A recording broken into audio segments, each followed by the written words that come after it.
অনেক দিন পরে কলেজ ছুটি হলো আজ। বাড়িতে যাচ্ছি। পরীক্ষা থাকায় বাড়িতে যোগাযোগ করতে পারিনি। আজ কয়দিন হয় মাকে ফোন দেওয়া হয় না। যাই, মাকে একটা ফোন দেই। কে রে বাবা, কেমন আছিস? এই তো মা, খুব ভালো আছি। তুমি কেমন আছো? আমি আছি, এই তো কোনো রকম। মা, কোনো সমস্যা? কিছু হয়েছে? না, তেমন কিছু না। তোর চাচা রহিম ব্যাপারী মারা গেছে। তার ঘাড় মটকানো লাশ পাওয়া যায় চম্পিমার জঙ্গলে। প্রতি রাতেই কেউ না কেউ মারা যাচ্ছে। সন্ধ্যা হলে কেউ আর ঘর থেকে বের হচ্ছে না। মা, আমি রওনা হয়েছি গ্রামের স্টেশনের কাছাকাছি। কি বলিস বাবা তুই? আগে জানাবি না? গ্রামের পরিস্থিতি ভালো না। গ্রামে নাকি এক ডাইনির আগমন ঘটেছে। সন্ধ্যা হইলেই তার উৎপাত বেড়ে যায়। আরে মা, কি যে বলো! এই যুগে ভূত প্রেত! বাবা, আমার কথা হেলা করিস না। আচ্ছা মা, ঠিক আছে, তুমি এত চিন্তা করো না তো। আরে রাকিবের বাবা শুনছো? পোলাটা তো এখনো ফিরল না। সন্ধ্যা হয়ে আসলো।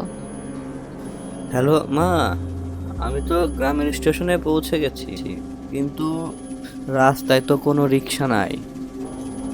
বাবা তুই একা একা আসবি না। তুই ওইখানেই থাক, আমরা আসছি তোকে নিতে। এত চিন্তা করো না তো, আমি একাই আসতে পারবো। ট্রেন দেরিতে স্টেশনে থামায়, রাস্তায় কোনো গাড়ি না পেয়ে একা একা হেঁটেই বাড়ির উদ্দেশ্যে রওনা দিলাম। এই শুনছো?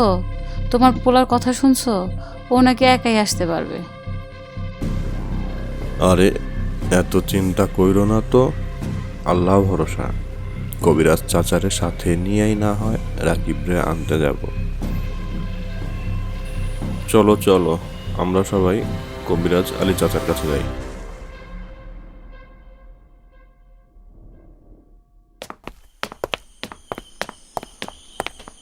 বাবা মা দুজন, তারা কবিরাজ আলী দাদার বাড়ির উদ্দেশ্যে রওনা হয়।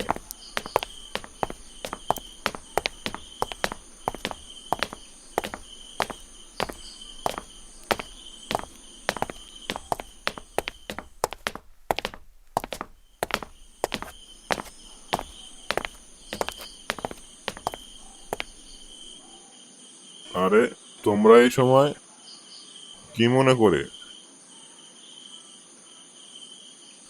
চাচা, গ্রামের যে পরিস্থিতি সবই তো জানেন।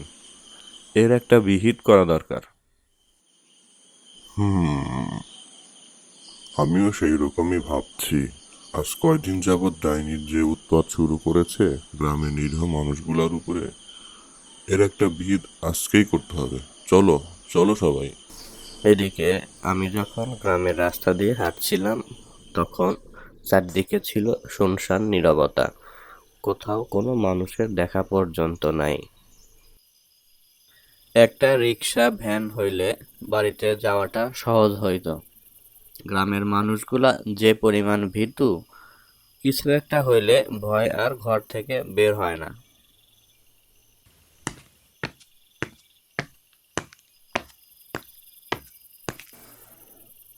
আমি যখন গ্রামের বাঁশঝাড়ের পাশ দিয়ে হাঁটছিলাম, তখন মনে হচ্ছিল আমার পিছনে পিছনে কে যেন আসছে। মনে মনে ভয় পাচ্ছিলাম। মা যেটা বলেছিল সেই ডাইনি নয় তো?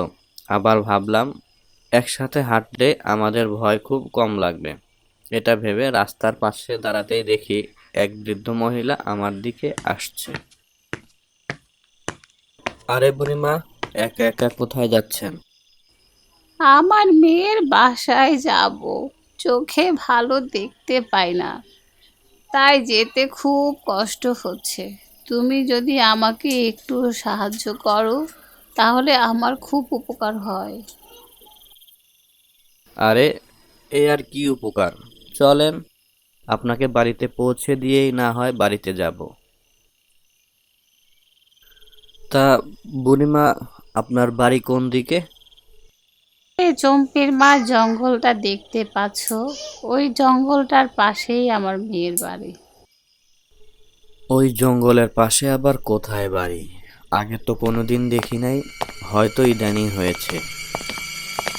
আমি তখন বুড়ির সাথে জঙ্গল বরাবর হাঁটছিলাম। হাঁটতে হাঁটতে জঙ্গলের মাঝে চলে আসি, কিন্তু কই বুড়ির মেয়ের বাড়ি? চারিদিকে তো শুধু গাছ আর গাছ, গাছ ছাড়া কিছুই চোখে পড়ে না। আর মাঝে মাঝে শেয়ালের ডাক। আরে বুড়িমা, আপনার মেয়ের বাড়ি কই? কোথাও তো কিছুই দেখছি না।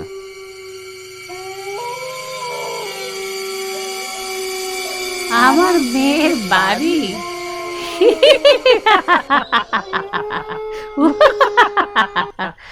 পোকা, আমি তো তোকে খাবার জন্য এই মাঝ জঙ্গলে নিয়ে আসছি।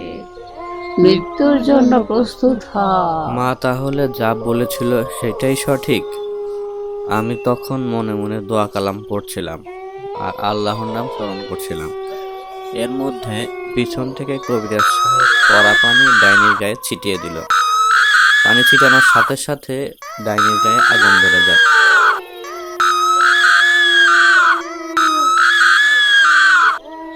আমি আর কোনোদিন এই গ্রামে আসবো না। এবারের মতো আমায় ছেড়ে দাও, ছেড়ে দে বলছি, আমাকে ছেড়ে দে।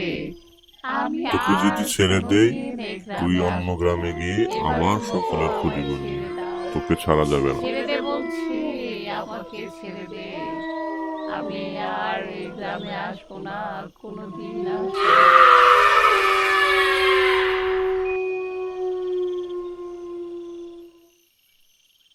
আমি তখন কবিরাজ সাহেবকে বললাম, আমি যে এই জঙ্গলের মধ্যে, আপনি জানলেন কিভাবে? দূর থেকে তোমাকে দেখছিলাম, তুমি বাড়ির দিকে না গিয়ে একা একাই জঙ্গলের দিকে হাঁটছো। তোমাকে অনেক ডাকাডাকি করি, কিন্তু তুমি কারো কথাই শুনতে পাওনি। যাই হোক, আল্লাহর অশেষ রহমত, তোমার বাবা মা আমার কাছে সময় মতো আসছিল, নয়তো আজকে আর সবার মতো তোমারও করুণ পরিণতি হতে পারত। আমি বাবা মার সাথে বাড়ি ফিরে যাই। পরবর্তীতে আর গ্রামে এ ধরনের ঘটনা ঘটেনি।